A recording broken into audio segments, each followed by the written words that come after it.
In 1981 Florida, a young girl named Violet Hanson, who is on a camping trip with her family, stumbles upon a mysterious woman sitting alone by the lake. The woman, named Rose the Hat, catches Violet's attention with her magical tricks and reveals that Violet has a bit of magic in her too. However, Violet quickly realizes that there are other people lurking nearby and becomes uneasy. Meanwhile, Danny Torrance, still recovering from his traumatic experience at the Overlook Hotel, is plagued by nightmares of the spirits he encountered there. With the help of his mother Wendy and the guidance of his shine powers, he learns how to keep the evil spirits at bay with a special box. But when Wendy goes out to find him, she discovers that he's not alone on the bench and the story takes a new turn. One evening, as Danny and his mother cuddled on the couch watching TV, he suddenly excused himself, heading towards the washroom. As he entered, the ghostly figure of the bathtub lady from the Overlook Hotel appeared before him, but this time, he was ready. Using the box in his mind, he managed to trap her inside, and with a sense of relief, he returned to his mother and began speaking to her once again. In 2011, Dan is now an alcoholic living in New Jersey. After getting into a bar fight where he knocks a man unconscious, he meets a woman from the bar and spends the night with her. However, upon waking up the next morning, he is surprised to find that she has a child and is not pleased. In Long Island, Andy, a teenager, meets an older man she found through a website. She is watched from afar by Rose and her accomplice, Crow Daddy. Andy uses her ability to manipulate others to leave a snake-like cut on the man's cheek, impressing Rose. Afterwards, Rose approaches Andy outside the theater, takes her with her and Crow Daddy to their hideout.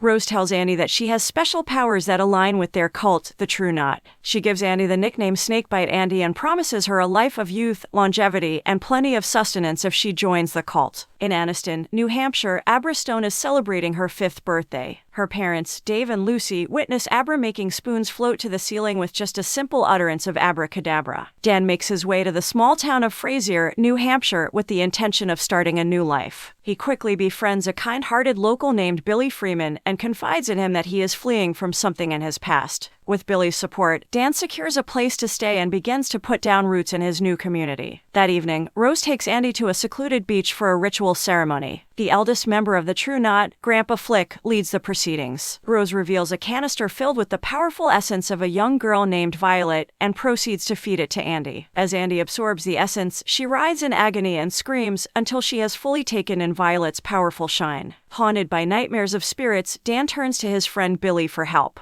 Billy brings him to an AA meeting where he meets Dr. John Dalton. Dan's ability to sense things others can't surprises Dr. Dalton, and on Billy's recommendation, Dan gets a job as orderly at the hospice. One night while on shift, Dan notices the hospice cat, Azzy, visiting an elderly patient. The man believes Azzy's presence is a sign of his impending death, but Dan reassures him that death is just like going to sleep, easing his fear. The man passes away soon after and Dan earns the nickname Dr. Sleep. When he returns home, he finds a mysterious message written on his wall, to which he responds hi. 8 years have passed, and it's now 2019. Dan has managed to maintain his sobriety and continues to work as an orderly at the hospice, helping patients nearing the end of their lives. He also maintains a connection with Abra. The True Knot, a group of psychic vampires, have been struggling to find strong sources of shine to feed on and have been resorting to weaker sources. They set their sights on a young baseball player named Bradley Trevor, whose shine provides him with an edge on the field. They follow him home and Andy, a member of the True Knot, convinces him to get into their van. They take him to a secluded area where they brutally murder him, feasting on his dying screams. Abra senses the murder and screams in her home, telling her parents that the boy has been killed. Rose, the leader of the True Knot, can sense Abra's presence and refers to her as a looker. At this moment, Dan sees the word REDRUM written on his wall. He reaches out to Abra and asks who, and she responds with baseball boy. The True Knot then bury Bradley in a shallow grave. Abra delves into the investigation of Bradley's disappearance, using her abilities to hear the thoughts of her schoolmates. When she returns home, she experiences visions of the True Knot and their whereabouts. As she gazes out of her window, she feels a brief moment of levitation connected to Rose, who is at a nearby market.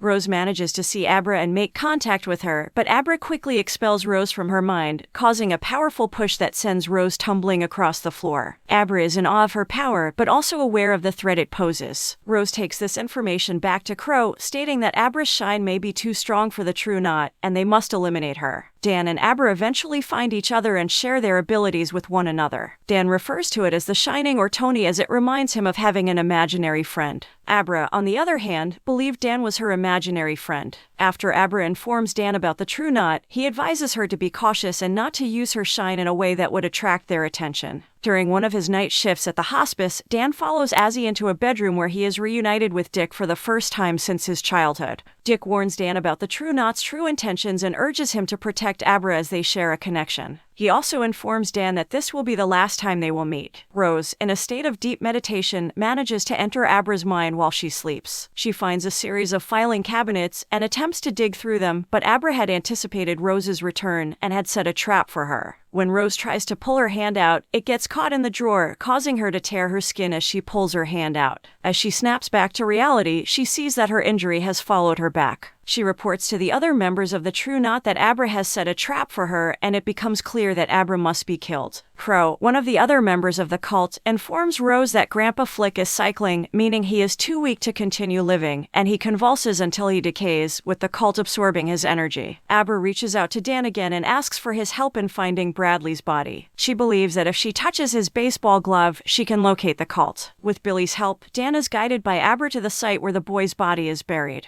Dan and Billy dig up the body and are horrified and physically repulsed by the discovery. They take the glove back to Abra's house, but Abra's father, Dave, has learned about Abra's contact with Uncle Dan and believes Dan is some kind of predator. After explaining the situation to Dave and revealing their powers to him, Abra manages to track the cult and deduce their destination. Dan and Billy go into the woods to lure the cult using Abra, who appears to them from her kitchen. Dan and Billy hide and begin shooting at the cult members, and Rose feels the pain as each of them are killed. Billy shoots Andy, but she uses her last breaths to manipulate Billy into shooting himself in the head. Meanwhile, Crow kills Dave and abducts Abra. Dan returns home and is able to link his mind to Abra's and briefly possess her. Together, they cause Crow to crash his car into a tree, and he is killed instantly because he was not wearing a seatbelt. Dan drives to where Abra is and they set off together to make a final stand at the dilapidated Overlook Hotel. As Dan wanders the building, he revisits the rooms where his lifelong trauma began and comes across room 237 with the same axe markings left by his father. He encounters the bartender, Lloyd, who bears a resemblance to his father but claims to be just Lloyd. Dan recounts to him how his mother died and how he knew she was dying due to the flies that he would see around anyone who was close to death. Lloyd then reveals his true identity as Jack and offers Dan a drink. Rose soon arrives, and Dan and Abra team up to trap her in the icy hedge maze. Despite Abra wounding Rose, she breaks free and starts absorbing Dan's shine. However, Dan unleashes the spirits of the Overlook Hotel to consume her shine and destroy her. But the spirits turn their attention to Dan and possess him. He finds Abra, but she is able to reach him and tells him to stop the boiler room. Knowing what will happen, Dan sends Abra out and stays behind to release the spirits and let the Overlook Hotel burn down. Later on, Abra continues to communicate with Dan's spirit and admits to her mother that she's been talking to both her father and Dan. Her mother is accepting of Abra's powers. Before they watch TV together, Abra excuses herself to go to the bathroom where the bathtub lady is waiting for her, but Abra is ready for her.